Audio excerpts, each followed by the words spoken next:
What you're about to hear has been hidden from the world for decades. A secret system where teenage girls are taken from their families and imprisoned in guarded facilities. Former insiders have spoken before, but never in this detail.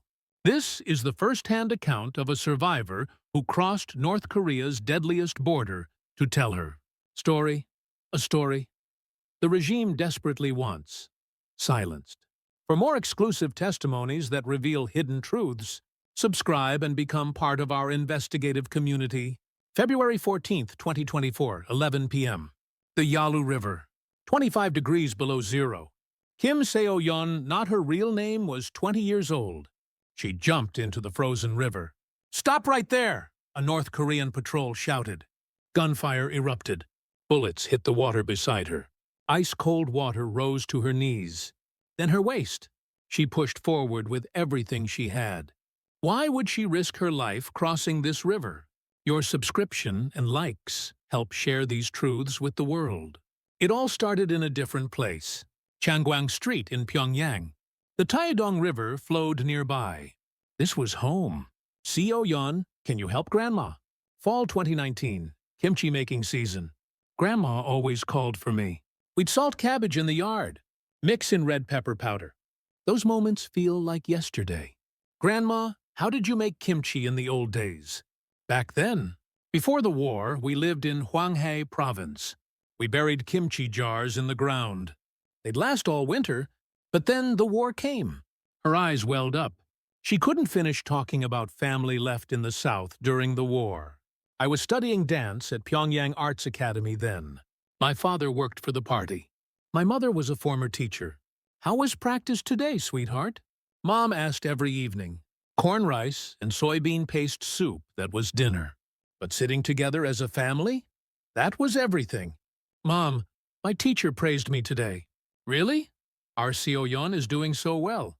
My brother was in the military. On leave, he'd ruffle my hair. My little sister's going to make us proud when she joins the arts troupe." I never questioned the system back then. Daily bows before the portraits, ideology classes, youth league activities. It was just normal life. But sometimes things felt off. Rice prices kept climbing at the market. Mom would sigh. Winter meant no electricity. Cold, dark nights. "Seo-yeon, just focus on your dancing. Don't think about other things." Dad would cut off my questions. Fear laced his voice. Spring 2020. Cherry blossoms bloomed on Changgwang Street. I walked and dreamed. I'll become a dancer. I'll perform at Pyongyang Grand Theater. I'll make my family proud. I had no idea. In 1 year, my entire life would change. April 2021. Spring flowers covered Pyongyang that morning. My life changed completely. Student Kim Seo-yeon, report to the principal's office. My friends looked envious. Being called to the principal's office usually meant good news. Strangers sat in the office. Party officials, I guessed. "You've been chosen. You'll have the honor of serving our supreme leader up close." The principal looked grim. If this was good news, why that expression? "Tell your family, but never speak of this outside." I went home and shared the news. Dad's face hardened. Then he smiled. But it wasn't real. Mom collapsed right there. Tears streamed down her face. She tried to smile anyway. "Mom, what's wrong?" "I'm just so happy." That night I passed by my parents' room. I heard whispers. "Honey, our daughter. Can we protect her?" The party decided. If we refuse, we're all finished. "But she's only 17. I didn't fully understand. But something was clearly wrong. My 17th birthday came a few days later. Mom found precious sugar somewhere. She made cornflower cake. "My Seo-yeon, just stay healthy." She emphasized healthy. Only that. My brother got leave from the army. "Seo-yeon, no matter what happens, be yourself." A week later, a black car pulled up outside. Mom packed my favorite clothes. Grandma's ornament went in my bag. "Mom, I'll be back soon." "Yes, stay well." The car started moving. I looked back. Mom and Grandma waved. This might be the last time I see them. 17 years old, being taken away against my will. The car headed to a building outside Pyongyang. High walls surrounded it. The moment I stepped inside, I knew. This place was anything but ordinary. Kim Seo-yeon, this is your home now. No outside contact whatsoever. A small room, one bed, one desk, bars on the window. Surveillance cameras lined every hallway. About 10 girls were there, ages 16 to 18. We'd make eye contact, but never speak. The first month was training, singing, dancing, instruments, and other things. You are chosen flowers. Flowers offered to our supreme leader. I understood what that meant after 2 months. The first event? They dressed me in fancy clothes, heavy makeup. What I experienced that day, I can't bring myself to tell you. But I can say this much. That day, I wasn't a dancer. I was an object. I cried for hours that night, under the covers, hand over my mouth, body shaking. Mom, brother, grandma. Early 2020, COVID swept the world. Borders closed. Our facility locked down even tighter. No outside events for now. But training continues. More time alone in my room. Is this my life? Does it end like this at 17? A 20-year-old girl at the facility whispered to me, Seo-yeon, there are only 2 ways out. Death or escape. Her eyes were dead. I was terrified. Would I become like her? My 18th birthday. Alone. No one celebrated. At the facility, we weren't names. We were numbers. I was 13. 13, get ready. Every time they called me that, something inside died a little more. A year passed. My dream of becoming a dancer shattered. The innocent girl gone. The mirror showed a stranger. A girl losing her humanity under the name Kipum-jo. Fall 2022, COVID restrictions lifted. The horrific events resumed. You've all lost weight. You need to look good before the supreme leader. The supervisors treated us like livestock. I'm not human anymore. One day, that 20-year-old girl disappeared. 3 days later, we were ordered to the central square. She was tied to a post, face covered in blood, clothes torn. This is what happens to traitors. Anyone who attempts escape meets this fate. Gunshots rang out. 1, 2, 3. I clenched my teeth. That night I made a promise. I won't die here. I'll escape and tell the world this truth. Anger filled me. That anger kept me alive. Surveillance intensified. Guards at every corridor. Listening devices in the rooms. 13. Your attitude was poor today. You'll be punished. Punishment came for trivial things. The punishments were horrific. Afterward, I couldn't walk properly for days. My 19th birthday. Alone again. Last year alone. This year, next year. That summer, a new girl brought news from outside. Uni, if you cross into China, you can get to Korea. My heart started racing. Korea, freedom, escape. That fall, urgent news from home. Mom was seriously ill. Please let me visit. Please, no. Your duty is more important. I got on my knees and begged. But all I got was cold refusal. That night I decided, I'm getting out. I have to see Mom again. Winter 2023, I was turning 20. 3 years since I arrived at 17. Those 3 years felt like 30. Long and agonizing. But I was different now. The naive girl was dead. Instead, I was angry, enduring, planning. I would get out. Winter 2023 was brutally cold. But my heart was colder. 13. Why aren't you smiling lately? I didn't care anymore. If I couldn't see Mom, what was the point? I started planning in secret. The new girl slipped me a broker's contact. A Chinese phone number on paper. I hid it deep inside my underwear. But escape wouldn't be easy. And I worried about my family. If I escaped, what would happen to them? But I have to go. I can't die like this. I needed money. For the broker, I started selling things secretly. Clothes from the facility, cosmetics, even food. The last day of 2023, I wrote a letter in my mind. Mom, Dad, brother, Grandma, I'm sorry, but I want to live. I want to live like a human being. The new year came.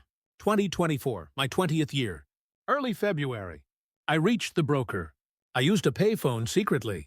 Hello? I'm calling from Pyongyang. Can you get near the Yalu River? Do you have money? Yes, I do. My chance came mid-February. A Lunar New Year event. We'd go to a villa outside the facility. Security would be slightly looser. The night before, I couldn't sleep. Family faces flooded my mind. I'm sorry. I'm so sorry. But I have to go. That morning, I looked in the mirror. My face at 20. Sharp eyes. Tight lips. Okay. This is it. I got in the car and looked out the window. Pyongyang streets. The Taedong River. Places I used to play. I might never see them again. Goodbye, my hometown. I'm leaving now to survive. The car started. My heart pounded. My hands shook. But I'd already decided. 20 years old. About to gamble with my life. February 14th, 2024. I'll never forget that night. During the villa event, I slipped away claiming I needed the bathroom. Changed into black clothes. Climbed over the wall. If I'm caught, I die. But staying means death too. I hitched a ride in a freight truck heading toward Sinuiju. Hid in the back for hours. February in North Korea cuts through to your bones. Around 11 p.m., the truck stopped. See that river? Cross it, and you're in China. Those lights are patrol guards. When the lights move away, you run. You've got 5 minutes. The Yalu River. I crouched by the bank and waited. The patrol lights started moving. Now, Mom, Dad, protect me. I jumped into the river. Ice broke. Water reached my ankles. So cold. 1 step. 2 steps. 3 steps. Water to my knees. Then my waist. Who's there? Patrol guards. I pushed forward like crazy. Fire! Gunshots. Bang! Bang! Bullets hit the water beside me. Mom, I'm sorry. Brother, I'm sorry. Tears streamed down, mixed with the freezing river. More gunshots. My ears rang, but I didn't stop. My feet touched ground. I crawled up. Hands torn. Knees scraped raw. Chinese soil. I made it. I made it. I grabbed the dirt. Dirt from Chinese soil. Around 3 a.m., I saw a small house. Looked like an ethnic Korean village. I knocked on the gate. Who? Who is it? An elderly woman's voice. Grandma, please help me. Those were my last words. I collapsed. I woke up in the morning. A warm room. A blanket over me. You're awake. Drink some water. The grandmother gave me water. I finally felt it. I was alive. Thank you. Thank you so much. It's all right. We left our homeland for here long ago, too. Alive. Yes, I was alive. I crossed the Yalu River. Dodged bullets. Didn't freeze to death. But this was just the beginning. I hid at Grandma Kim's house for a week. She was ethnic Korean. Our hometown was Hamgyong Province, too. Came here long ago when life was hard. She made warm meals. The first human kindness I'd felt in 3 years. Grandma, thank you so much. Don't mention it. Same blood, you and me. Can't watch a girl your age suffer. But I couldn't stay long. Chinese police crackdowns were intensifying.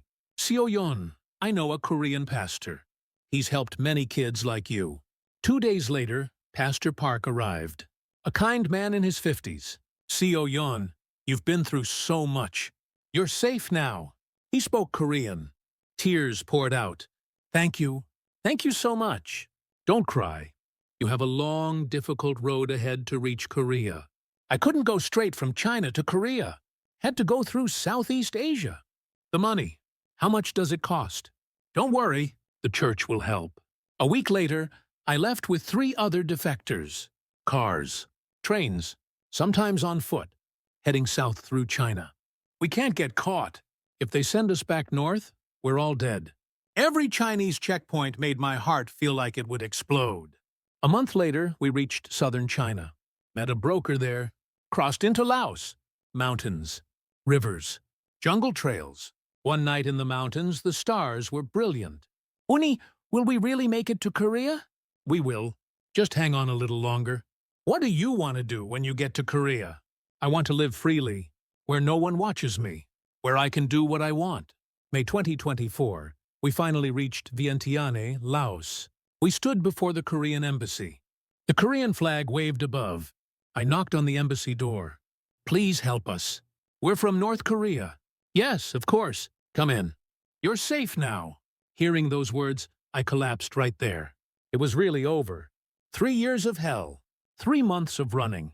3 months since crossing the Yalu River in February. 20-year-old Kim Seo-yeon was finally on her way to Korea. June 2024. I stepped onto South Korean soil for the first time. Incheon Airport was so bright. People laughed and talked freely. No one was watching me. Seo-yeon, you're truly safe now. This is the Republic of Korea. I burst into tears right there, in the middle of the airport. 3 months at Hanwon, learning about Korean society, receiving psychological treatment. Seo-yeon, you endured so well. You're allowed to be happy now. Doctor, am I allowed to be happy? My family, back in the north. They'd want you to be happy. After Hanwon, I settled in Seoul, my first home of my own. The first time I went to a convenience store, I was shocked. Open 24 hours? This many products? Dozens of types of instant noodles alone. In the north, even one package was nearly impossible to get. I searched online for news about North Korea, articles about Gyeongju too. Still, this is still happening. My heart ached. Girls 17 and 18 are still suffering the same pain there. Now I work at a small company. My way of speaking was difficult at first. Seo-yeon, want to eat lunch together? Yes, sounds good. Being able to eat lunch freely still amazes me. I miss my family. Is Grandma still alive? Is my brother safe? Did Mom's illness get better?